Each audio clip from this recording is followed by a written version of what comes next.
యామ్మే నాగేశ్వరి యాడికి పోయేసి వస్తున్నావా?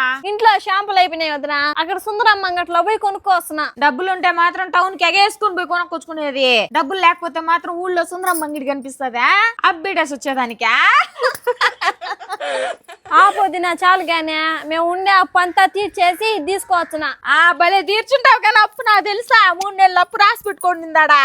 ఇటే కొన్ని షాంపులు ఇటీ వదిన, షాంపులు కూడా తెచ్చుకోలేరు మీరా, అవి కూడా అడుగుతున్నారా? ఏంది మే 2 షాంపులు అడిగితే ఈయనంటున్నావా? నేను సుందరమ్మ గాని రెచ్చగొట్టినాను అనుకో, ఇంటి మీదకి వచ్చేస్తది, అప్పు కట్టేదా కుదలదు. నువ్వు చైన్ కూడా చేస్తావు తల్లు. ఎంత ఏడే ఉండదు, దీని కంట్లో పడకుండా పోవాలా. నాగేశ్వరా, ఉప్పు కొనుక్కొని పోతున్నా, దాన్ని కూడా అడుగుతావేట? ఎంత పడింది ఉప్పు ప్యాకెట్? సుందరమ్మ రూపాయి ఎక్కువ పెట్టుకునే అమ్ముతాదా? మా డబ్బు మా ఇష్టం, ఎంత పెట్టైనా కొనుక్కుంటావు, నీకెందుక? అవునులే, అప్పు అయితే ఎంత బిట్టైనా కొనుక్కుంటారు, అది తెలిసిన విషయమే కదా.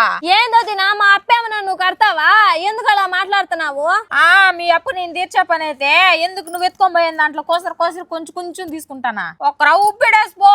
ఉప్పు కూడా వదలవా?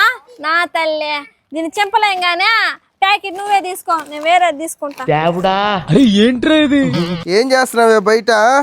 ఉప్పు ప్యాకెట్ ఆడితే నాగేశ్వరి ఇచ్చేసిపోయిందిలేండి. ఉప్పు ఎందుకు తీసుకున్నా? ఉప్పు రుణమే.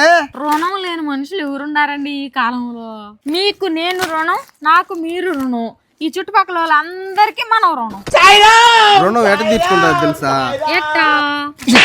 అమ్మో, మీరు నా రుణం తీర్చుకున్నారు, నేను కూడా మీ రుణం తీర్చుకుంటాను ఎప్పుడో ఒక రోజు.